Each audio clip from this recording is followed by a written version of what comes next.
এই নতুন বছরটা আমরা যেন বেশি বেশি আল্লাহর শুকরিয়া দিয়ে নতুন বছরটাকে সমৃদ্ধ করতে পারি, বেশি বেশি যেন আল্লাহর ইবাদত করতে পারি।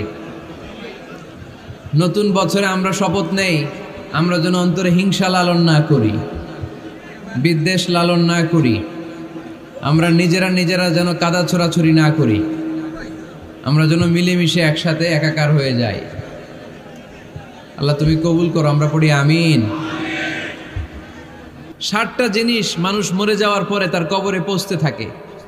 ইন্না মিম্মা ইয়ালহাকুল মুমিন মিন হাসানাতিহি বা'দা মাউতিহি, মানুষ মরে যাওয়ার পরেও যে 60টা জিনিস তার কবরে পৌঁছায় তার মধ্যে একটা হচ্ছে মসজিদান বানাহু, সে যে মসজিদ বানিয়ে গিয়েছে ওই মসজিদের সওয়াব। সুবহানাল্লাহ পড়েন।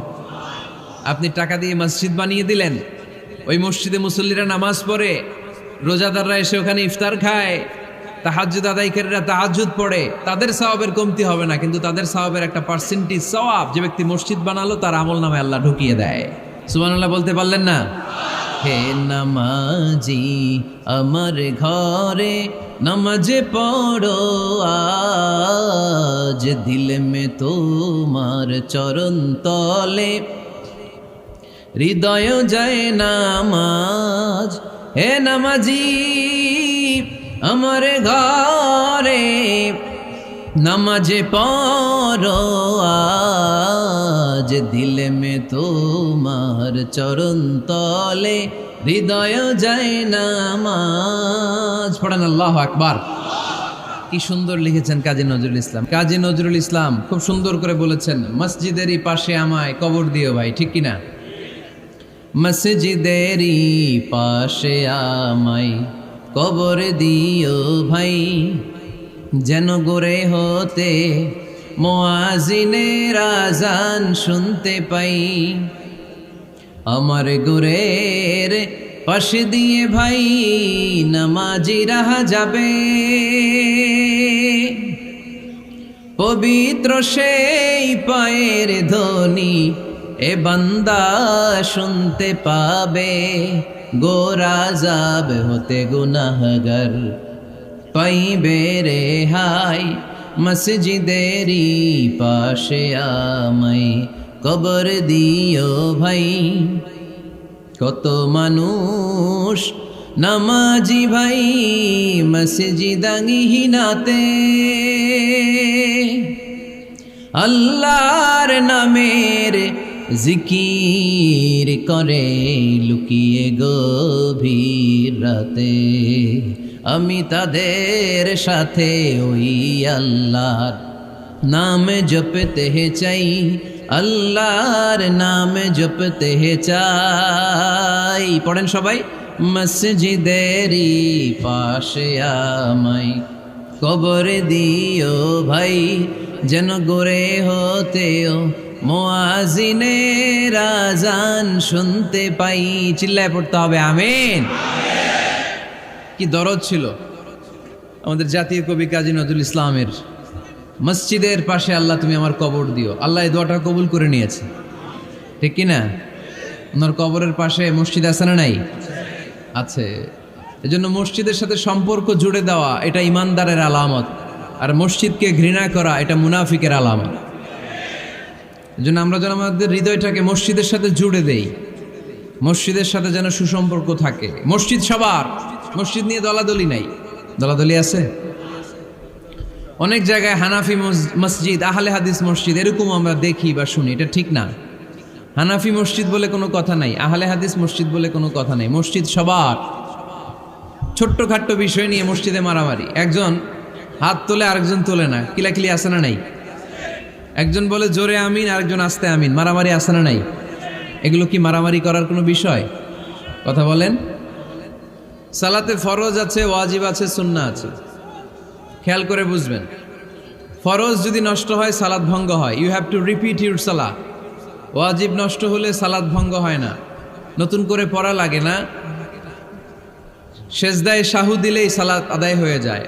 আর সুন্নাহ নষ্ট হলে নামাজ নষ্টও হয় না, নতুন করে পড়াও লাগে না, সৌ সেজদাও লাগে না, নামাজ আদায় হয়ে যায় সুন্নাহ নষ্ট হলে। এই যে হাত তোলা না তোলা এটা সুন্নাহ, আমিন জোরে বলা না বলা এটা কি সুন্নাহ। যেটা কোনো কারণে কেউ না করলেও তার নামাজ কবুল করে নিবে কে? আর এই সব সুন্নত লই আমগো দেশে গিলাগিলি। মৌলভীবাজারে মাশাআল্লাহ এগুলা নাই, এখানেও আছে। এগুলার অবসান ঘটুক, আমরা চাই কি চাই না? আর কত এই ছোটখাটো বিষয় নিয়ে আমরা এই বিভেদের প্রাচীর আর দেয়ালকে উঁচু করব আমাদের মাঝখানে?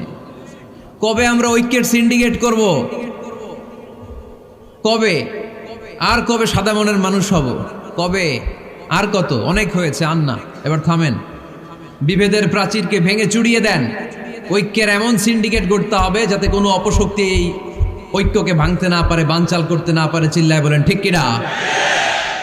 এই জন্য মিউচুয়াল রেসপেক্টের দরকার, পারস্পরিক শ্রদ্ধাবোধ সব ক্ষেত্রে, রাজনীতিতে, সামাজিক অ্যাক্টিভিটিসে আমাদের আলেম ওলামাদের মধ্যে পারস্পরিক শ্রদ্ধাবোধের দরকার, মিউচুয়াল রেসপেক্ট। কেউ কাউরে রেসপেক্ট করে না, আমি যেটা বুঝছি এটাই সব, বাকি সব হারাম, এরকম বলে না অনেকে? এরকম যেন না করি। তাহলে মসজিদ সবার, মসজিদ আল্লাহর হাবিব সাল্লাল্লাহু আলাইহি ওয়াসাল্লাম খ্রিস্টানদেরকে মসজিদে ঢুকতে দিয়েছেন, আর আমরা মুসলমান ভাইয়ের জন্য মসজিদে তালা ঝুলাই দেই, আছে না নাই? আল্লাহর হাবিব সাল্লাল্লাহু আলাইহি ওয়াসাল্লাম কোথাও গেলেই প্রথমে মসজিদ বানাতেন। কি বানাতেন? মসজিদ বানাতেন। মক্কা থেকে হিজরত করে মদিনায় আসলেন, কোবায় থাকলেন কয়েক সপ্তাহ। কোবা পল্লীতে তিনি মসজিদ বানালেন, মসজিদ কোবা। ওখানে প্রতি শনিবার কেউ যদি অজু করে ওখানে যে 2 রাকাত নামাজ পড়ে, একটা কবুল ওমরার সওয়াব আল্লাহ তাআলা তার আমলনামায় দিয়ে দেয়। মসজিদে কোবা বানালেন। তারপরে মদিনায় এসে মসজিদে নববী বানালেন আল্লাহর হাবিব সাল্লাল্লাহু আলাইহি ওয়াসাল্লাম, মসজিদে নববী।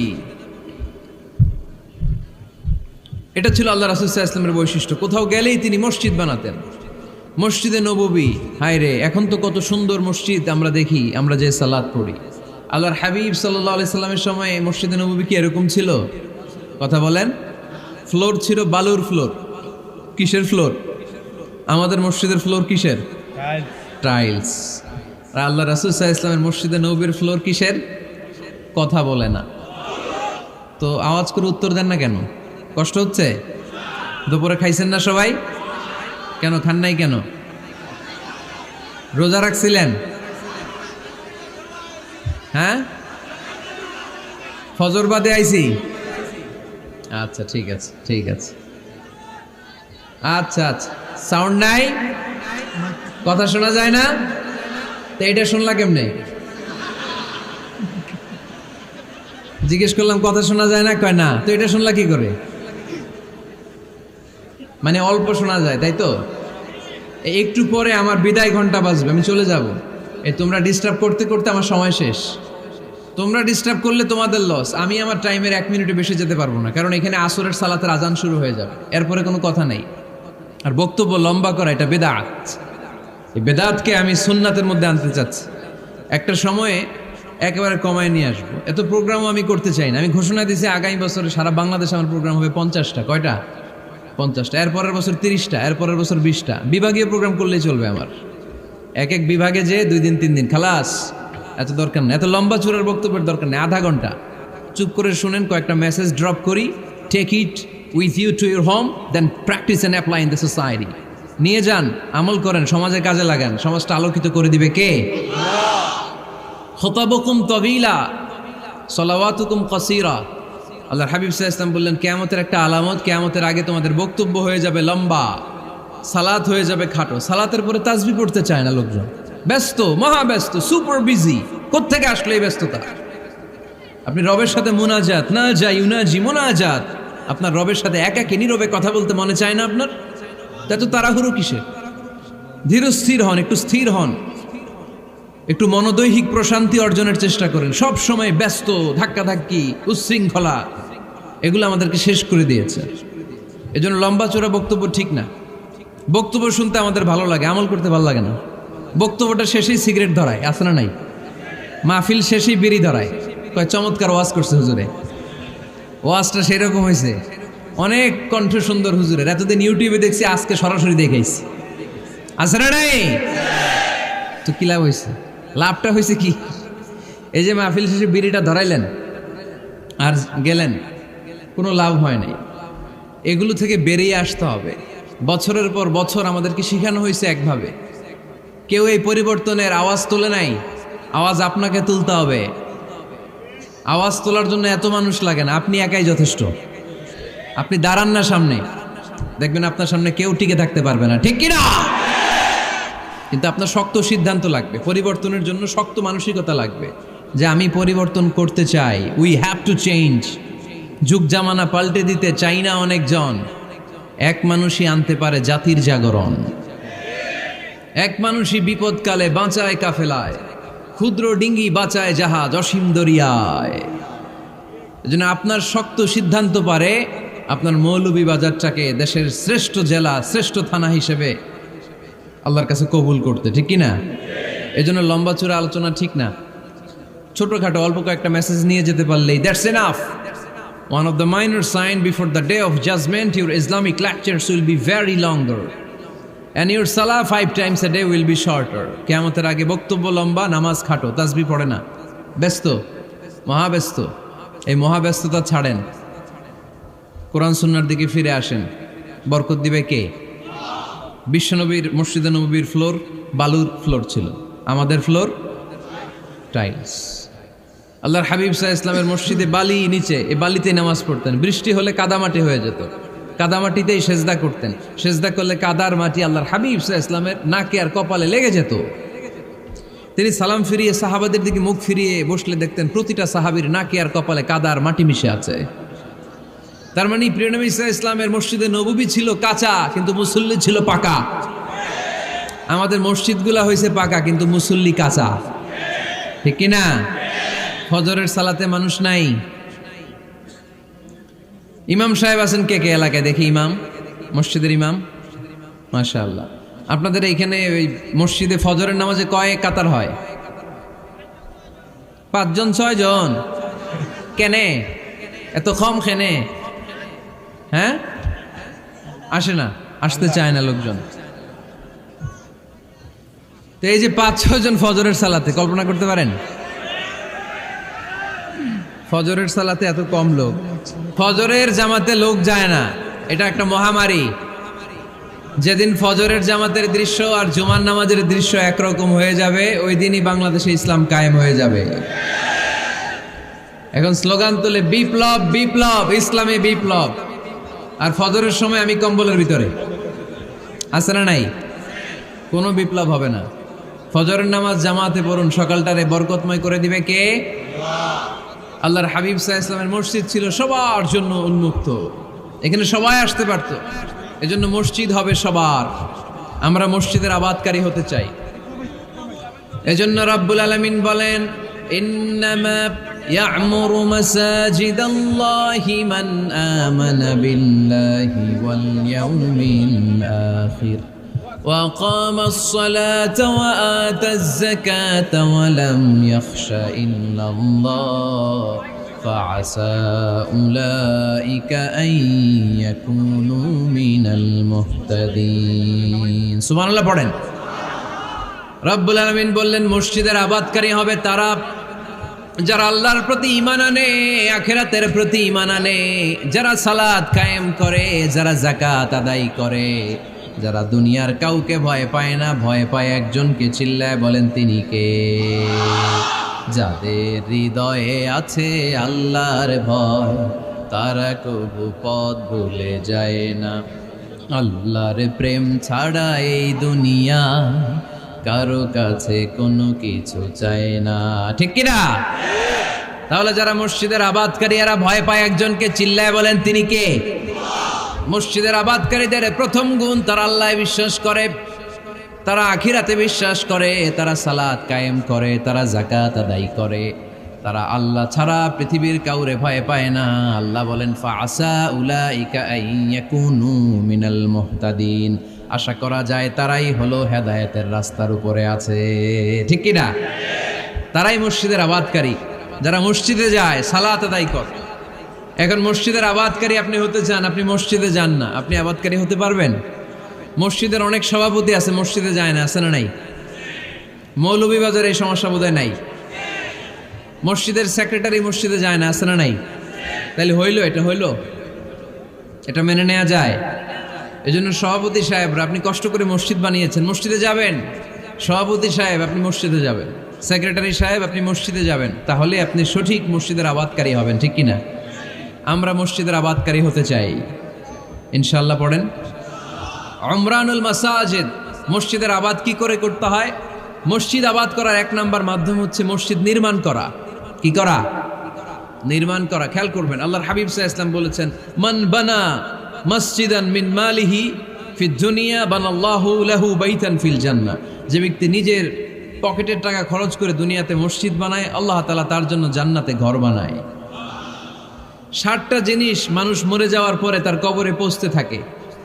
ইন্না মিম্মা ইয়ালহাকুল মুমিন মিন হাসানাতিহি বা'দা মাউতিহি। মানুষ মরে যাওয়ার পরেও যে 60টা জিনিস তার কবরে পৌঁছায়, তার মধ্যে একটা হচ্ছে মসজিদান বানাহু। সে যে মসজিদ বানিয়ে গিয়েছে, ওই মসজিদের সওয়াব। সুবহানাল্লাহ পড়েন। আপনি টাকা দিয়ে মসজিদ বানিয়ে দিলেন, ওই মসজিদে মুসল্লিরা নামাজ পড়ে, রোজাদাররা এসে ওখানে ইফতার খায়, তাহাজ্জুদ আদায়কারীরা তাহাজ্জুদ পড়ে, তাদের সওয়াবের কমতি হবে না, কিন্তু তাদের সওয়াবের একটা পার্সেন্টেজ সওয়াব যে ব্যক্তি মসজিদ বানালো তার আমল নামে আল্লাহ ঢুকিয়ে দেয়। এজন্য বেশি বেশি মসজিদ বানাতে রাজি আছেন তো? তাহলে মসজিদ আবাদ করার প্রথম মাধ্যম হচ্ছে মসজিদ বানানো। 2 নাম্বার মাধ্যম হচ্ছে মসজিদে যে জামাতে সালাত আদায় করা। জামাতে সালাতুল জামাআ তাফদুলু সালাতাল ফাযযি বি27 দারাজা। ঘরে নামাজ পড়লে একা একা পড়লে যেই সওয়াব, জামাতে পড়লে 27 গুণ বেশি সওয়াব। সুবহানাল্লাহ বলতে পারলেন না?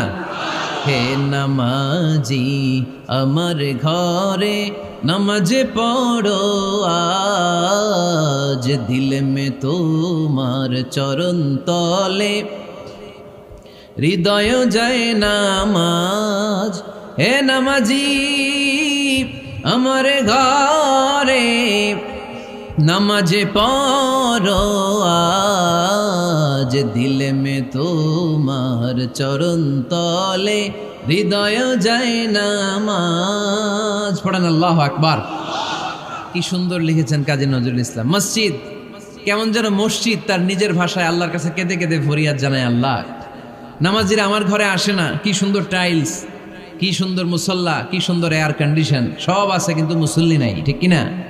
মসজিদগুলো আল্লাহর কাছে ফরিয়াদ জানায়। এজন্য আমরা যেন মসজিদমুখী হই। কি মুখী? আওয়াজ করে বলতে হবে, কি মুখী? মসজিদমুখী। তাহলে মসজিদ আবাদের 1 নাম্বার পদ্ধতি মসজিদ বানানো। 2 নাম্বার মসজিদে বেশি বেশি যে জামাতে সালাত আদায় করা। 3 নাম্বারে মসজিদের সাথে সম্পর্ক জুড়ে দেওয়া, হৃদয়টা যেন সবসময় মসজিদের সাথে লেগে থাকে। আল্লাহর হাবিব সাল্লাল্লাহু আলাইহি ওয়াসাল্লাম বললেন, সাবআতুন ইউযিল্লুহুমুল্লাহু ফি যিল্লিহি ইয়াউমা লা যিল্লা ইল্লা যিল্লু। 7 শ্রেণীর ব্যক্তিকে আল্লাহ তাআলা কিয়ামতের দিন আরশের নিচে ছায়া দিবে, যেদিন আল্লাহর আরশের ছায়া ছাড়া কোনো ছায়া পৃথিবীতে থাকবে না। সেই দিনটা কি এই দিনের মতো? কিয়ামতের দিনটা আজকের এই দিনের মতো হবে? 50,000 বছর হবে। এটা লেন্থ, এটা ডিউরেশন। কাআন সাফসাফা লা তারা ফিহা ইওয়াজা ওয়ালা আমতা। লেভেল প্লেইং ফিল্ড, তামার জমিন। একটু কল্পনা করেন তো ওই দিনটা কত ভয়ঙ্কর। বাবা ছেলেরে চিনবে না ওই দিন, ছেলে বাবারে চিনবে না, স্ত্রী স্বামীকে চিনবে না, স্বামী স্ত্রীকে চিনবে না, পীর সাহেব মুরিদ চিনবে না, মুরিদ পীর সাহেবকে চিনবে না, নেতা কর্মীকে চিনবে না, কর্মী নেতাকে চিনবে না। হায় হায়, ইয়া নাফসি ইয়া নাফসি বলে কাঁদবে। সূর্যটা মাথার কাছে চলে আসবে, সূর্যের তাপে মাথার মগজগুলো গলে গলে নাকের ছিদ্র আর কানের ছিদ্র দিয়ে টপ টপ করে বেয়ে বেয়ে পড়বে। তৃষ্ণায় মানুষগুলো পাগল পাড়া, জিহ্বাটা বের হয়ে নাভি পর্যন্ত ঝুলতে থাকবে। সেদিন সবাই পাগলের মতো ছুটতে থাকবে, কোনো ছায়া নাই আল্লাহর আরশের ছায়া ছাড়া। আল্লাহর হাবিব বললেন, 7 শ্রেণীর ব্যক্তিকে আল্লাহ তাআলা আরশের নিচে ছায়া দিবেন। এর মধ্যে 1 শ্রেণীর ব্যক্তি রাজুলুন কলবুহু মুআল্লাকুন বিল মাসাজিদ। ওই ব্যক্তি যার হৃদয়টা সবসময় আল্লাহর মসজিদের সাথে লেগে থাকে। মসজিদের সাথে যার হৃদয় লেগে থাকে তাকে আরশের নিচে ছায়া দিবে কে? এজন্য মসজিদের সাথে যেন আমাদের হৃদয়গুলো লেগে থাকে। অনেকেই দেখবেন এত ভালো নামাজে, জোহর পরে টেনশন করে আসরটা কই পড়বো, আসর পরে চিন্তা করে মাগরিবের সময় আমি কোথায় থাকবো, মাগরিবের সময় টেনশন, ইস এশাটা হয়ে গেলেই তো শেষ। এরকম লোক আছে না নাই? এদেরকে সেই কঠিন ভয়াবহ দিনে আরশের নিচে ছায়া দিবে কে? তারপরে মসজিদ আমাদের 4 নাম্বার পদ্ধতি, মসজিদকে পরিচ্ছন্ন রাখা, মসজিদকে ঝাড়ু দেয়া। মসজিদকে যারা পরিষ্কার করে তাদের হৃদয়ের যন্ত্রণা দূর করে দেয় কে? সাইয়েদনা ইব্রাহিম আলাইহিস সালাম এবং ইসমাঈল আলাইহিস সালামকে আল্লাহ তাআলা আদেশ করেছেন তাহহিরা বাইতিয়া লিত্তাইফিনা ওয়াল আকিফিনা ওয়ার রুকআই সুজুদ। হে ইব্রাহিম, ইসমাঈল, বাপ বেটা দুইজন মিলে মসজিদ ঝাড়ু দাও। কি ঝাড়ু দাও? মসজিদেরি ঝাড়ু বড়দার ও কামারে হাত শোনো আমার মুনাজাত। পড়েন, শোনো শোনো ইয়া ইলাহি আমার মুনাজাত, শোনো আমার মুনাজাত। পড়েন আমিন। মসজিদ ঝাড়ু দেওয়া মসজিদ আমাদের অন্তর্ভুক্ত। আপনারা কেউ কোনোদিন মসজিদ ঝাড়ু দিয়েছেন নাকি? কে কে দিয়েছেন দেখি? সবাই? সবাই মসজিদের খাদেম? মাশাআল্লাহ। আমিও দিছি মসজিদ ঝাড়ু, অনেক দিছি। মাশাআল্লাহ, আল্লাহ তুমি কবুল করো। যাদের হৃদয়ে বড় জ্বালা, ফ্যামিলিতে সুখ নাই, শান্তি নাই, তারা হৃদয়ে প্রশান্তি আনতে চাইলে এতিমখানায় যাবেন, এতিমের মাথায় হাত বুলিয়ে দিবেন, এতিমের মুখে খাবার তুলে দিবেন। আপনার হৃদয়টারে নরম করে দিবে কে? আল্লাহর ঘর মসজিদে যাবেন, নিজ হাতে মসজিদটারে একটু পরিষ্কার করে দিবেন, আপনার জীবনটারে উজালা করে দিবে কে? তাহলে এগুলো করার মাধ্যমে আমরা মসজিদের আবাদ করতে চাই। আমরা মসজিদের আবাদকারী হতে চাই কি চাই না? আল্লাহর ঘর মসজিদ আবাদ করার মতো শ্রেষ্ঠ কাজ পৃথিবীতে হতে পারে না। এই মসজিদের কিছু আদব আছে, আল্লাহ রাসূল সাল্লাল্লাহু আলাইহি ওয়াসাল্লাম বলেছেন এই আদবগুলো মেনটেন করে যেন আল্লাহর ঘর মসজিদের সাথে আমরা ব্যবহার করি। মসজিদের 1 নম্বর আদব হচ্ছে মসজিদে ওযুর সাথে প্রবেশ করা। কিসের সাথে? ওযু করে পরিচ্ছন্ন হয়ে মসজিদে প্রবেশ করা। এজন্য অপবিত্র অবস্থায় গোসল ফরজ, এরকম অবস্থায় মসজিদে ঢোকা যাবে? কথা বলেন, ঢোকা যায়? যেই নারীদের মাসিক চলতেছে, মেনস্ট্রুয়েশনাল পিরিয়ড চলতেছে, ওই নারীদের পক্ষে মসজিদে ঢোকা জায়েজ আছে? নাই। তাহলে এটা হলো 1 নম্বর আদব। মসজিদে ঢোকার সময় কি করে ঢুকবো? ওযু করে। আওয়াজ করে বলেন, কি করে ঢুকবো? ওযু করে। 2 নম্বর আদব হচ্ছে মসজিদে যাওয়ার সময় সবচেয়ে ভালো জামাটা পরে যাব, সবচেয়ে ভালো পাঞ্জাবিটা পরে যাব। জান তো আপনারা? না সবচেয়ে সিরাটা পরে যান? হ্যাঁ, অনেকের নামাজের জন্য একটা পুরান জামা আছে, সিরা পাড়া, এদিকে হাত উঠালে দিকতে দেখা যায়, আছে না নাই? সবচেয়ে সিরা পাড়াটা রাখে নামাজের জন্য, কপাল পোড়া। আর সুন্নাতে খাতনার অনুষ্ঠানে গেলে মাশাআল্লাহ লেহেঙ্গা গায়ে দেওয়া যায়, আছে না নাই? না, আপনি ইবাদতের জন্য সবচেয়ে সুন্দর জামাটা রাখবেন। এজন্য রাব্বুল আলামিন বলেন, ইয়া বানি আদম খুযু জিনাতাকুম ইনদা কুল্লি মসজিদ। ও বনি আদম, তুমি যখন আল্লাহর ঘর মসজিদে ঢুকবা, ও বনি আদম, তুমি যখন নামাজের মুসল্লায় দাঁড়াবা, তোমার সবচাইতে দামি, সবচাইতে সুন্দর জামাটা গায়ে দিয়ে তুমি নামাজে দাঁড়াও। ঠিক কি না? তাহলে এখন মসজিদে যাওয়ার সময় কি গায়ে দিয়ে যাবেন বলেন? খিতা করবাইন? হ্যাঁ, মাশাআল্লাহ। হ্যাঁ, সবচেয়ে ভালো কাপড়টা আয়রন করে পারফিউম মেখে তারপরে আমরা যাব। রাজি আছেন তো? 3 নম্বর আদব হচ্ছে মসজিদে ঢোকার সময় বাম পা দিয়ে ঢুকতে হয়।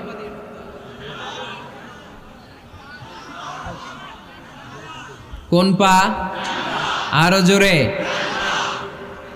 এদেরকে গুতা মারা লাগে, নাইলে আওয়াজ বাড়ে না। এরকম ভলিউম টাইট করতে হয়, ভলিউম হাই করলে আর পরে বাড়ে, এমনি বলতে চায় না। আর ঘটনা কি? হ্যাঁ, খায় নাই। বদরের যুদ্ধ হয়েছিল রমাদানে, কোনো সাহাবী খায় নাই, না খাইয়া একেবারে সাইজ করে দিছে কাফেরদেরকে। আমরা না খেলেও আমাদের হৃদয়ে ইমানি শক্তি আছে না নেই? এই তো বোঝা যাচ্ছে ইমানি শক্তি আছে। এতক্ষণ আছিল কই? তো মসজিদে ঢোকার সময় কোন পা দিয়ে? এগুলো মনে থাকে আমাদের? ভুলা যাই আমরা, খেয়াল থাকে না তো এগুলা? এত কিছু মনের মধ্যে রাখলে এগুলো মনে থাকবে কেমনে? মসজিদে ঢোকার সময় কোন পা? আরো জোরে। বেরোয়ার সময় কোন পা? মনে থাকবে? মসজিদে যখন ঢুকবেন ডান পা দিয়ে ঢুকবেন, আর দোয়া পড়বেন, আউযু বিল্লাহিল আযীম ওয়া বিওয়াজহিল কারীম ওয়া সুলতানিহিল কদীম মিনাশ শাইতানির রাজীম। বিষ্ণু সাল্লাল্লাহু আলাইহি ওয়াসাল্লাম বললেন, যে ব্যক্তি মসজিদে ঢোকার সময় এই দোয়াটা পড়বে, শয়তান আফসোস শুরু করে, সে বলে, হায় হায়, আজকের দিনের জন্য, সারা দিনের জন্য তো তুই আমার ওয়াসওয়াসা থেকে বেঁচে গেলি, আজকের সারা দিনের জন্য তোরে আমি হারালাম, আজকের সারাটা দিন আল্লাহর পক্ষ থেকে প্রোটেকশন নিয়ে তুই বেঁচে গেলি, আজকের জন্য যা, কালকে তোরে আমি ধরবো। এজন্য এই দোয়াটা পড়ার দরকার আছে না? আউযু বিল্লাহিল আযীম ওয়া বিওয়াজহিল কারীম ওয়া সুলতানিহিল কাদীম মিনাশ শাইতানির রাজীম। 4টা বাক্যের দোয়া। মুখস্থ করতে কষ্ট হলে যে ইউটিউবে চলে যাবে আজকেই, ওখান থেকে শুনে আপনারা মুখস্থ করে নেবেন, এই দোয়াটা পড়বেন। তাহলে ওই দিনের জন্য শয়তানের ওয়াসওয়াসা, টেম্পটেশন, প্রভোকেশন থেকে আপনি আল্লাহ তাআলার প্রোটেকশনে চলে গেলেন। সুবহানাল্লাহ পড়েন। তারপর আল্লাহর হাবিব বললেন, ঢোকার আগে আমারে সালাম দাও। পড়বেন, আসসালামু আলাইকা আইয়ুহান নাবিয়্যু ওয়া রাহমাতুল্লাহি ওয়া বারাকাত। এই 2টা জিনিস যখন করে ফেললেন, তখন ডান পা দিয়ে পড়বেন, আল্লাহুম্মা আফতাহ লি আবওয়াবা রাহমাতিক। সুবহানাল্লাহ পড়েন। আল্লাহুম্মা আফতাহ লি, ও আল্লাহ আমার জন্য তুমি খুলে দাও আবওয়াবা রাহমাতিক, তোমার রহমতের দরজা। তার মানে মসজিদে ঢুকলে রহমত পাওয়া যায় কি যায় না? মসজিদে ঢুকলে পাওয়া যায় রহমত। মসজিদের বাইরে রহমতের কথা আল্লাহ বলে নাই, মসজিদের ভিতরে রহমত। কোথায় রহমত? কোথায়? মসজিদের ভিতরে রহমত আছে না? তার প্রমাণ, মসজিদে ঢুকলেই শান্তি লাগে কেমন জানি, আর ঘুমে ধরে। মসজিদে ঘুমাইছেন কারা কারা দেখি? সবাই ঘুমাইছেন? আরে আমি কত ঘুমাইছি। জুমার নামাজের সময় যে কি ঘুম আসে, আসে আসে কমন পড়ছে, একেবারে কমন পড়ে গেছে। ঘুম আসে কারণ রহমতের ঝিরি ঝিরি বাড়ি ধারা আল্লাহ তাআলা আরশের উপর থেকে নাজিল করতে থাকে। আর এই রহমতের কারণে হৃদয়টা প্রশান্ত হয়ে যায়, অনেকের ঘুমও চলে আসে, ঠিক কি না? এজন্য আল্লাহুম্মা আফতাহ লি আবওয়াবা রাহমাতিক, ও আল্লাহ তোমার রহমতের দরজাগুলো আমার জন্য খুলে দাও। এই দোয়া পড়লে রহমতের দরজা খুলে দেয় কে? আবার মসজিদ থেকে যখন বের হবেন তখন কোন পা দিয়ে? জোরে বলেন। বাম পা দিয়ে কি পড়বেন? আল্লাহুম্মা ইন্নী আসআলুকা মিন ফাদলিক, ও আল্লাহ তোমার কাছে আমি তোমার পক্ষ থেকে ফদল চাই, মানে রিজিক চাই। রিজিক দেওয়ার মালিক কে? তার মানে খুব সোজা সাপটা কথা হচ্ছে, মসজিদের ভিতরে পাওয়া যায় রহমত, আর বাইরে পাওয়া যায় ফদল বা রিজিক। বাইরে পাওয়া যায় কি? রিজিক। মসজিদের ভিতরে রিজিক আছে। তার মানে সারাদিন মসজিদে বসে থাকলে রিজিক মিলবে? নামাজের সময় নামাজ পড়তে হবে, কাজের সময় কাজ করতে হবে। এটাই হচ্ছে ইসলামের বিধান। নামাজের সময় নামাজ, কাজের সময়। আমি প্রশ্ন করবো, আওয়াজ করে উত্তর দেন। নামাজের সময়, কাজের সময়, নামাজের সময়, কাজের সময়। এটা মনে থাকবে। এজন্য আল্লাহ বললেন, ফাইদা কুদিয়াতিস সালাতু ফান্তাশিরু ফিল আরদি ওয়াবতাগু মিন ফাদলিল্লাহ। যখন তোমাদের সালাত শেষ হয়ে যায়, আল্লাহর রিজিক অন্বেষণের জন্য আল্লাহর জমিনে তোমরা ছড়িয়ে যাও। নামাজের সময় আসবেন, নামাজ শেষ বের হয়ে যান। ফান্তাশিরু ফিল আরদ, জমিনে ছড়িয়ে পড়ো। নামাজ শেষ, চেয়ারম্যান সাহেব চলে যাবে ইউনিয়ন পরিষদের ভেতরে, ছাত্ররা চলে যাবে হাই স্কুলে, মেম্বার অফ দ্য পার্লামেন্ট চলে যাবে সংসদে, সেনাবাহিনীর লোকেরা চলে যাবে ক্যান্টনমেন্টে, ব্যবসায়ীরা চলে যাবে তাদের বাজারে, সিএনজি ওয়ালারা সিএনজি নিয়ে ব্যবসা শুরু করবে, রাস্তায় নেমে যাবে। চিল্লায় বলেন ঠিক কিনা? এটাই ইসলামের বিধান। নামাজের সময় নামাজ, কাজের সময়। আচ্ছা, তাহলে প্রথম সুন্নাত পেলাম, পবিত্র হয়ে ঢুকবো, ভালো জামা পরে ঢুকবো। 2 নাম্বার। 3 নাম্বার, ঢোকার সময় কোন পা? বের হওয়ার সময়। 4 নাম্বার, মসজিদে ঢুকেই 2 রাকাত।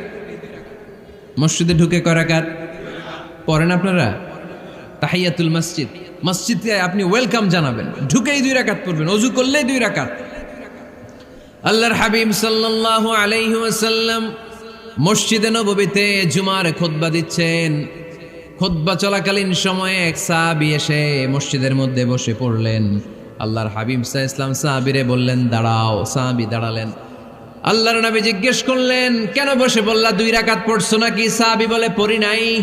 বিশ্বনবী বললেন, তাহলে তাড়াতাড়ি 2 রাকাত নামাজ পড়ে বসে যাও। সুবহানাল্লাহ পড়ে। 2 রাকাত পড়ো নাই তো পড়ো, দাঁড়াও, তারপরে বসো। দেখেন, খুতবা চলাকালীন সময়ে আমাদের খতিবরা কখনো খুতবা থামায়? কথা বুঝেন নাই? জুমার খুতবা আপনারা শুনেন না? খুতবা চলতেছে, ওই মুহূর্তে ইমাম সাহেবরা কখনো খুতবা থামায়? মাঝখানে কোনো ঝামেলা হলে থামায় না। প্রথম খুতবা শেষ, বসে, তারপরে দ্বিতীয় খুতবা। খুতবার মাঝখানে কোনো থামাথামি নাই। কিন্তু আল্লাহর হাবিব সাল্লাল্লাহু আলাইহি সাল্লাম কেমন খতিব ছিলেন দেখেন। আল্লাহর হাবিব সাল্লাল্লাহু আলাইহি সাল্লামের খুতবা দেওয়ার স্টাইল অ্যান্ড অ্যাটিটিউড এবং আমাদের খুতবা দেওয়ার স্টাইল অ্যান্ড অ্যাটিটিউড আল্লাহ রাসূল সাল্লাল্লাহু আলাইহি ওয়াসাল্লামেরটা কত প্রাণবন্ত ছিল। আল্লাহ রাসূল সাল্লাল্লাহু আলাইহি ওয়াসাল্লাম সোসাইটি ওরিয়েন্টেড একজন পার্সোনালিটি ছিলেন, সমাজের মানুষ কেন্দ্রিক, খুব সামাজিক ছিলেন আল্লাহ রাসূল সাল্লাল্লাহু আলাইহি ওয়াসাল্লাম। তিনি দেখলেন একজন বসে পড়ছে, উনি খুতবা থামায় দিলেন, জুমার খুতবা থামায় বললেন, এই নামাজ পড়ছো না, পড়ো 2 রাকাত পড়ো। আবার খুতবা শুরু করলেন, সুবহানাল্লাহ পড়বেন না? একবার তিনি খুতবা দিচ্ছেন, দেখলেন আল্লাহ রাসূল সাল্লাল্লাহু আলাইহি ওয়াসাল্লামের 2 জন নাতি হাসান আর হুসাইন রাদিয়াল্লাহু তাআলা আনহুমা, ছোট্ট মানুষ, কাতারের ভিতরে ঢুকে কোন সাহাবী টুপি টান দেয়, কারো পাগড়ি ধরে টান দেয়, একজন এদিকে দৌড় দেয়, আরেকজন ওদিকে দৌড় দেয়, মসজিদে একটা ডিস্টার্ব হচ্ছে। আল্লাহর হাবিব সাল্লাল্লাহু আলাইহি ওয়াসাল্লাম খুতবা থামিয়ে দিলেন, মিম্বার থেকে নেমে আসলেন, 2 নাতিকে 2 হাতে ধরলেন, ধরে আস্তে করে জান্নাতের এই 2 সর্দারকে নিয়ে মিম্বারের উপরে দাঁড়ালেন, এই হাতে এই নাতি, ওই হাতে আরেক নাতি। এরপর দাঁড়িয়ে দাঁড়িয়ে তিনি বাকি খুতবা দিলেন, পড়েন সুবহানাল্লাহ। কত প্রাণবন্ত খুতবা! উনিও খুতবা দিতেন, আমরাও খুতবা দেই। আল্লাহর হাবিব সাল্লাল্লাহু আলাইহি ওয়াসাল্লাম খুতবা দিচ্ছেন, এক সাহাবী এসে বলল, ইয়া রাসূলুল্লাহ, মদিনায় দুর্ভিক্ষ, বৃষ্টি নাই, আপনি বৃষ্টির দোয়া করেন। রাসূল সাল্লাল্লাহু আলাইহি ওয়াসাল্লাম খুতবা থামায় দিলেন, থামায় দিয়ে দোয়া শুরু করলেন, আল্লাহুম্মা আসকিনা গাইসান মুগীসান মারিআন মুরিআন নাফিআন গায়রা দার আজিলান গায়রা আজল। আল্লাহ উপকারে বৃষ্টি দেন, যে বৃষ্টিতে আমাদের ফসল জন্মাবে, সবুজ ঘাস লতা পাতা জন্মাবে, আমাদের গবাদি পশুর রিজিক বাড়বে, এরকম উপকারী বৃষ্টি আমাদেরকে দিয়ে মদিনাটারে ধন্য করে দেন। বৃষ্টি শুরু হলো, জুমাবার বৃষ্টি, শনি রবি সোম মঙ্গল বুধ বৃহস্পতি শুক্র, টানা 7 দিন বৃষ্টি। এবার বৃষ্টির চোটে মদিনায় বন্যা হয়ে গেছে। এতদিনে দুর্ভিক্ষ, এতদিনে কি, এখন বৃষ্টির বরকতের দোয়া করছে, বৃষ্টিতে এবার বন্যা। যেই সাহাবী বৃষ্টির জন্য দোয়া করতে বলেছিলেন, পরের জুমাবারের খুতবার সময় এসে ওই সাহাবী বলেন, ইয়া রাসূলুল্লাহ, আবার খুতবার মাঝখানে, ইয়া রাসূলুল্লাহ, আর বৃষ্টির দরকার নাই, আর দরকার নেই, এবার বৃষ্টি বন্ধের দোয়া করেন। আল্লাহর হাবিব সাল্লাল্লাহু আলাইহি ওয়াসাল্লাম খুতবা থামিয়ে আবার বন্ধের দোয়া, আল্লাহুম্মা হাওয়ালাইনা ওয়ালা আলাইনা, হে আল্লাহ আমাদের চারিদিকে দেন, মদিনাতে আর বৃষ্টির দরকার নাই, চিল্লায় পড়েন সুবহানাল্লাহ। এজন্য খতিব হবে এরকম প্রাণবন্ত খতিব। সমাজে কি চলে, কি ক্রাইসিস, কি সংকট, ইয়াংরা কোন সমস্যায় ভোগে, আমাদের রাজনৈতিক অঙ্গনে কি সমস্যা, আমাদের অর্থনৈতিক অঙ্গনে কি সমস্যা, আমাদের সামাজিক অঙ্গনে কি সমস্যা, আমাদের পরিবারগুলোর ভেতরে কি ঝামেলা, প্রত্যেকটা কথা মসজিদের মিম্বার থেকে আসার দরকার আছে না নাই? আল্লাহর হাবিব সাল্লাল্লাহু আলাইহি ওয়াসাল্লাম এভাবেই সমাজকে ঠিক করে দিতেন। 2 রাকাত মসজিদে ঢুকে আজকে থেকে আমরা পড়ব। মসজিদে ঢুকলেই কয় রাকাত মনে থাকবে না ভুলে যাবেন? তারপরে আল্লাহর হাবিব সাল্লাল্লাহু আলাইহি ওয়াসাল্লাম বলেছেন, খবরদার কবরের উপর মসজিদ বানিও না। কবরস্থান একদিকে, মসজিদ আর একদিকে, কিন্তু বাংলাদেশে মসজিদের সাথে কবর মিলানো আছে না নাই? ছোট্ট একটা মসজিদ, কিন্তু এত বড় বাবার কবর আছে না নাই? এগুলো করবেন না আপনি। আগে হবে মসজিদ, পরে কবরস্থান। যেমন মসজিদে নববী হয়েছে আগে, তারপরে বিশ্বনবীর কবর এখানে আছে না নাই? মসজিদে নববী প্রতিষ্ঠিত হয়েছে আগে, পরে বাকি কবরস্থান আছে না নাই? কিন্তু কোন আল্লাহর ওলির কবরস্থানের উপরে যদি মসজিদ বানান, তার উপর লানাত দিয়েছে কে? লাআনা রাসূলুল্লাহ আলাল ইয়াহুদ ওয়ান নাসারা ইত্তাখাযু কুবুর আমবিয়াইহিম মাসাজিদা। আল্লাহর রাসূলের লানত ইহুদি নাসারাদের উপর, কারণ ইহুদি আর নাসারাদের একটা খাসলাত, একটা বৈশিষ্ট্য ছিল, তারা তাদের নবীদের কবরের উপরে মসজিদ বানায় ফেলত। এটা করা যাবে? এজন্য এলাকায় এলাকায় এই ঝামেলা, কবর আর মসজিদ হবে আলাদা। আবার মসজিদের কেবলার দিকে যেন কবরস্থান না হয়, তাহলে শিরক হওয়ার সম্ভাবনা আছে না নাই? খুব সাবধান, আল্লাহ সব মাফ করে কিন্তু শিরক মাফ করে না, ঠিক কি না? শিরক হচ্ছে মহাপাপ, সব পাপের বাপ। এজন্য আমরা সব করলেও শিরকের গুনাহ মুসলমান কখনো করতে পারে। এরপর আল্লাহর হাবিব বললেন, মসজিদকে পরিষ্কার পরিচ্ছন্ন রাখো, এটাও মসজিদের আদাব। মসজিদে আতর লাগিয়ে দেন, বাখুর জ্বালিয়ে দেন। আপনাদের এই এলাকার মধ্যে তো বাখুরের অভাব নাই, আগরের অভাব নাই, ঠিক কিনা? গতকাল প্রোগ্রাম ছিল কই? সুজানগর, আগরের রাজধানী। আগর চিনেননি আপনারা? হ্যাঁ, এই যে দেহনেল উদ পারফিউম, আপনাদের এই যে মাহাতাব সাহেবের আল হারামাইন, এরপরে যে আজমল কোম্পানি, এও আপনাদের এই মৌলভীবাজার এলাকার। এরকম অনেক কোম্পানি আছে দুবাই ভিত্তিক, গোটা বিশ্বে ওনারা ব্র্যান্ডিং করেছে। এগুলোর র ম্যাটেরিয়াল, কাঁচামাল যায় হচ্ছে আপনাদের মৌলভীবাজার থেকে। সম্মানিত ভাইয়েরা, মসজিদ পরিষ্কার পরিচ্ছন্ন রাখবেন, এই বাখুর জ্বালাবেন, দেহনেল উদ, এই পারফিউমগুলো ছড়িয়ে দিবেন। মসজিদের মধ্যে অনেক মসজিদে দুর্গন্ধ আছে না নাই? এই কার্পেটের মধ্যে ময়লা, পরিষ্কার করে না। আল্লাহর হাবিব সাল্লাল্লাহু আলাইহি ওয়াসাল্লাম বলেছেন, খবরদার। আম্মা জান আয়েশা বর্ণনা করেন, আমার রাসূলুল্লাহ সাল্লাল্লাহু আলাইহি ওয়াসাল্লাম বিবিনাইল মসজিদ ফি দুয়ার, ওয়া আন তুতাইয়াবা ওয়া তুনাজ্জাফ, আমরা যেন এলাকা এলাকায় মসজিদ বানাই, মসজিদগুলোকে যেন পারফিউম দিয়ে আতর দিয়ে সুগন্ধময় করে দেয়, বিশ্বনবী আদেশ করেছেন। সুবহানাল্লাহ পড়েন। এজন্য কোনো অপরিচ্ছন্ন মসজিদ থাকতে পারবে না। মসজিদের পাশ দিয়ে গেলে আতরের ঘ্রাণে আমোদ হয়ে লোকজন যেন বুঝতে পারে এটা আল্লাহর ঘর, মসজিদ। চিল্লায় বলেন ঠিক কিনা? এরপরে আল্লাহর হাবিব সাল্লাল্লাহু আলাইহি ওয়াসাল্লাম বলেছেন মসজিদের আরেকটা আদব হলো মসজিদকে অতিমাত্রায় ডিজাইন না করা। বেশি ডিজাইন করা যাবে না। এমন ডিজাইন করা যাবে না যে এটা মসজিদ বোঝাই যায় না। এত লাইটিং ফাইটিং করে, এটা কি মসজিদ না কমিউনিটি সেন্টার বোঝাই যায় না। আছে না? নাই আছে। এরকম যেন আমরা না করি সম্মানিত ভাইয়েরা। বিশেষ করে মসজিদের সামনের দেয়ালে। কোন দেয়ালে? সামনের দেয়ালটা কেবলার দিকে যেই দেয়াল, এই দেয়ালটা হতে হবে ফ্রেশ, যাতে করে মানুষের দৃষ্টি আকর্ষণ না করে। প্রায় মসজিদের দেয়ালের মাঝখানে দেখবেন আপনি ক্যালেন্ডার ঝুলায় রাখে। আছে না নাই? মৌলভীবাজারের কি অবস্থা? খিতা খবর আছে? তো এই যে ক্যালেন্ডার ঝুলায় রাখে, ওইখানে দেখবেন বিভিন্ন মসজিদের ছবি, এতিমখানার ছবি, মানুষের ছবি। তো মানুষ নামাজও পড়ে, আবার ওগুলোও তাকায়। আছে না নাই? প্রথম কাতারে পরে ওইখানে কি লেখা, এগুলো পরে তার ডিস্টার্ব হচ্ছে না? এই মুসল্লির দৃষ্টি যাতে অন্যদিকে না যায়, এটা খেয়াল রাখতে হবে। যদি পারা যায় মসজিদের সামনে কোনো ঘড়ি টড়ি চলবে না। ঘড়ি মসজিদের পেছনের দেয়ালে, সময়সূচি পেছনের দেয়ালে, সব পেছনে। সময় কয়টা বাজে ওটা ইমাম দেখলেই চলবে, ইমাম এভাবে দেখে নিবে, আপনারাও দেখে নেবেন। কিন্তু সামনের দেয়ালটা যত সিম্পল করা যায়। আল্লাহর হাবিব সাল্লাল্লাহু আলাইহি ওয়াসাল্লাম নামাজ পড়া অবস্থায় সামনে এমন কিছু রাখতেন না যেটার দ্বারা আল্লাহর হাবিব সাল্লাল্লাহু আলাইহি ওয়াসাল্লামের সালাতে মনোযোগ অন্যদিকে চলে যায়। আমরা যখন সালাত পড়ি, যদি অন্যদিকে তাকাই, ফেরেশতার মাধ্যমে আল্লাহ একটা ডাক দেয়, বলে আকবিল, এই বান্দা ফিরে আয়, তোর নজর থাকা দরকার সেজদার জায়গায়, ফিরে আয়। আপনি আবার যখন অন্যদিকে তাকান, আল্লাহ বলে ফিরে আয়, সেজদার দিকে তাকা। আপনি আবার যখন ঘড়ির দিকে তাকান, আল্লাহ বলে আকবিল, ফিরে আয়, সেজদার দিকে তাকা। আপনি যখন আবার অন্যদিকে তাকান, তখন আল্লাহ বলে লা হাজাতা লি ইলা সালাতিক, তোর এই নামাজের দরকার আমার নাই। নাউজুবিল্লাহ পড়বেন না? তোর এই নামাজের দরকার আমার নাই। অজু করে কষ্ট করে যাকে খুশি করার জন্য আপনি সালাতে দাঁড়ালেন, উনি যদি বলে এই নামাজের দরকার নেই, তা কার জন্য নামাজ পড়লেন আপনি? কথা কি বুঝতে পেরেছেন? এই জন্য এলাকার গণ্যমান্য ব্যক্তিবর্গ আছে, আমাদের চেয়ারম্যান সাহেব আছে, আরো অন্যান্য বিজনেস ম্যাগনেটরা আছে। আপনারা মসজিদ যখন নির্মাণ করবেন, সামনের দেয়ালটা যত সাদামাটা হতে পারে ততই ভালো। এমনকি জায়নামাজের মধ্যে এখন কাবা ঘরের ছবি আছে না নাই? আছে না? কি মুসলমান আমরা! নিজের কাবারে নিজে লাথি মারি নামাজের আগে, মনের অজান্তে নিজের কাবাকে নিজে লাথি মারছি। এরকম জায়নামাজ ব্যবহার করা নিষেধ। চিল্লায় বলেন ঠিক কিনা? সাদা ফ্রেশ জায়নামাজ বাজারজাত করেন, আপনাদের সিদ্ধান্তই ওনাদের ব্যবসা বয়কট হয়ে যাবে। আপনারা যদি এখন থেকে মসজিদের মিনারা আর কাবা ঘরের যে প্রতিকৃতি বা ছবি, এরকম ছবি সম্বলিত জায়নামাজ কিনা বন্ধ করে দেন, এদের মার্কেট থাকবে? কথা বলেন। কালকে থেকে আমরা জায়নামাজ কেনার সময় ফ্রেশ জায়নামাজ কিনবো। কোনো মসজিদ, কোনো মিনার, আমাদের কাবা ঘরের ছবি সম্বলিত কোনো জায়নামাজ কিনা যাবে? আওয়াজ করে বলেন, যাবে? যাবে না।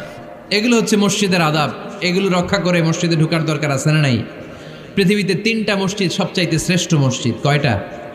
আওয়াজ করে বলেন না। 1 নাম্বার মসজিদুল হারাম, ফাওয়াল্লু উজুহাকুম শাতরা। যেখানেই তোমরা নামাজ পড়ো না কেন, মসজিদের হারামের দিকে হয়ে নামাজ পড়ো। কেবলা কোন দিকে আজকে? এদিকে, এইদিকে কেবলা। আমি যদি এদিকে হয়ে পড়ি, নামাজ হবে না? হবে না কেন? কারণ কেবলামুখী হয়ে নামাজ পড়া ফরজ। চিল্লায় বলেন ঠিক কিনা? মসজিদুল হারাম পৃথিবীর প্রথম মসজিদ। ওখানে একটা ঘর আছে, ঘরটার নাম হলো কাবা। ইন্না আউওয়ালা বাইতিন উদিআ লিন-নাসি লাল্লাযী বিবাক্কাতা মুবারাকা। এই পৃথিবীর প্রথম ঘর, যেই ঘরটা স্থাপিত হয়েছে বাক্কা শহরে। বাক্কা মক্কার আগের নাম, এখন শহরের নাম মক্কা। আগে নাম ছিল কি? সবাই বলেন, কি নাম ছিল? বাক্কা। এটা পৃথিবীর আদি ঘর। সব নবীদের পরশধন্য পদধূলিতে এই জায়গাটা বরকতময় হয়েছে। এটা এমন ঘর, যেই ঘরের চারদিকে 1 রাকাত নামাজ পড়লে 1 লক্ষ রাকাতের সওয়াব পাওয়া যায়। হজ উমরা করেছেন কে কে দেখি? হজ উমরা করেছেন আপনারা না? মাশাআল্লাহ। আমরা যারা করতে পারি নাই, আল্লাহ তাদেরকেও তৌফিক দাও। আমরা যেন এই কাবা ঘরে যে প্রাণ ভরে সালাত আদায় করতে পারি, আল্লাহ তৌফিক দান করো। আমরা যেন মসজিদে নববীতে যে প্রাণ ভরে সালাত পড়তে পারি, তৌফিক দান করো। আল্লাহর হাবিব সাল্লাল্লাহু আলাইহি ইসলামের কবরের সামনে দাঁড়িয়ে যেন আমরা প্রাণ খুলে মন প্রাণ উজাড় করে বিশ্বনবী সাল্লাল্লাহু আলাইহি ইসলামকে সালাম দিতে পারি। আল্লাহ তৌফিক দান করো। এই কাবা ঘরকে কেন্দ্র করে প্রতিদিন 100টা রহমত নাজিল হয়। আওয়াজ করে বলেন কয়টা? আল্লাহর হাবিব বললেন প্রতিদিন প্রতিনিয়ত 100টা রহমত নাজিল হতেই থাকে। সিত্তুন আলিত তাইফিন, 60টা রহমত তাদের উপর নাজিল হয় যারা কাবা ঘরের চারদিকে তাওয়াফ করে। আরবাঈন আলিল মুসাল্লিন, বাকি 40টা নাজিল হয় যারা কাবা ঘরের পাশে নামাজ পড়ে। ওয়া 20 আলিন নাযিরিনা ইলাল কাবা, বাকি 20টা রহমত প্রতিনিয়ত নাজিল হয় যারা তাওয়াফ করে না, সালাত আদায় করে না, শুধু কাবার গিলাফের দিকে তাকিয়ে থাকে। কাবার দিকে তাকায় থাকলেই সওয়াব। সুবহানাল্লাহ পড়েন। এক রাকাতে কয় লক্ষ রাকাতের সওয়াব। এজন্য আল্লাহর হাবিব সাল্লাল্লাহু আলাইহি ওয়াসাল্লাম বলেছেন লা তুশাদ্দুর রিহাল ইল্লা ইলা সালাসাতি মাসাজিদা, স্পেশাল ভার্চু এন্ড রিওয়ার্ড, বিশেষ সওয়াবের নিয়তে পৃথিবীর এই 3টা জায়গা ছাড়া কোথাও নিয়ত করে ভ্রমণ করা জায়েজ নাই। এক হচ্ছে মসজিদুল হারাম, 2 হচ্ছে মসজিদ নববী, 3 হচ্ছে মসজিদুল আকসা। এই 3টা মসজিদ ছাড়া পৃথিবীর কোনো মসজিদে নিয়ত করে সফর করা যাবে না। বিশেষ নিয়তে সফর করা যাবে না যে আমি যদি এই মৌলভীবাজারের জামে মসজিদে যাই বেশি সওয়াব পাওয়া যাবে, এই নিয়তে সফর করা যাবে না। বেশি সওয়াব শুধু এই 3 মসজিদে। মসজিদুল হারামে 1 রাকাতে কত রাকাতের সওয়াব? কথা কয় না, বুঝে নাই বোধহয়। কয় লক্ষ? আর মসজিদে নববীতে 1 রাকাতে 1000 রাকাতের সওয়াব। আরেক বর্ণনায় আছে 50,000, বর্ণনাটা দুর্বল। সহিহ বর্ণনায় এসেছে 1 রাকাতে 1000 রাকাতের সওয়াব। মসজিদুল আকসায় সালাত পড়লে 1 রাকাতে, এক বর্ণনায় এসেছে 250 রাকাতের সওয়াব, আরেক বর্ণনায় এসেছে 500 রাকাতের সওয়াব। এই 3টা মসজিদ ছাড়া যে নামাজ পড়লে বেশি সওয়াব হবে, এই নিয়তে সফর করা যাবে? চিল্লায় বলেন যাবে। তবে মসজিদটা দর্শন করার জন্য যেতে পারবেন। মসজিদটা দেখতে কেমন, এটার ক্যালিওগ্রাফিক্যাল ডিজাইন কেমন, এটার আর্কিটেকচারাল ডিজাইন কেমন, এটার দৃষ্টিনন্দন সৌন্দর্য কেমন, মসজিদটা দেখতে কেমন, দেখতে যেতে পারবেন। কিন্তু বিশেষ সওয়াব রিওয়ার্ড এই 3টা মসজিদ ছাড়া অন্য কোনো মসজিদের জন্য হবে না। এই মসজিদ হচ্ছে আমাদের সামাজিক ঐক্যের কেন্দ্রবিন্দু, এটা হচ্ছে আমাদের কমিউনিটি সেন্টার।